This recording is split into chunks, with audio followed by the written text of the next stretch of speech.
The early 1970s in America were marked by unrest, protest, and a crisis of identity. Images of war and abuse of power forced us to confront a haunting question.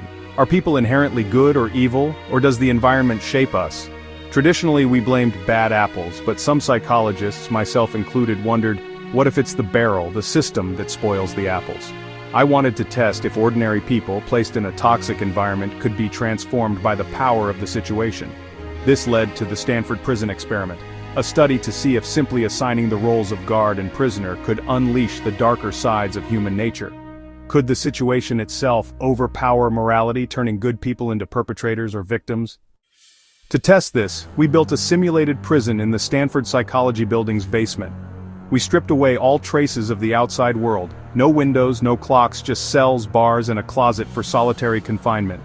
The environment was designed to feel real and oppressive, immersing participants in their roles. Guards worked in shifts, prisoners lived in their cells 24/7, and every detail reinforced the power dynamic. Funded by the U.S. Office of Naval Research, our goal was to see if the situation, not personality, would drive behavior. I took on the dual role of principal investigator and prison superintendent, blurring the line between observer and participant. The stage was set, all we needed were the players. We recruited 24 healthy, stable college students from over 70 applicants, screening out anyone with psychological or criminal issues. Roles were assigned randomly, half became guards, half prisoners. No difference except the flip of a coin. Guards received uniforms, sunglasses, and batons and were told to maintain order without physical violence, but encouraged to instill fear and boredom. Prisoners, meanwhile, were arrested at home by real police, booked and blindfolded before entering the mock prison. Their induction was designed to shock and dehumanize, stripping away their identities from the start. The guards were prepped for authority, the prisoners were plunged into powerlessness. This randomness and preparation set the stage for a true test. Would the roles alone be enough to change who these young men were?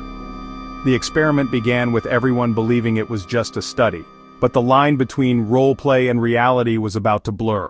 The psychological drama was set in motion.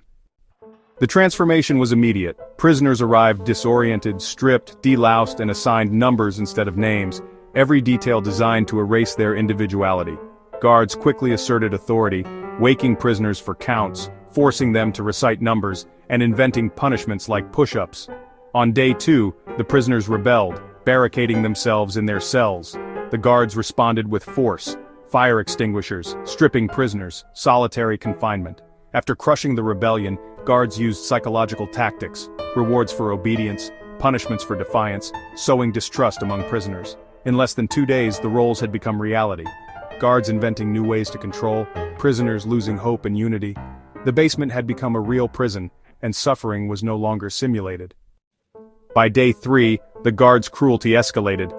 They forced prisoners to clean toilets by hand, endure humiliating tasks, and submit to arbitrary punishments. The anonymity of sunglasses seemed to unleash their worst impulses.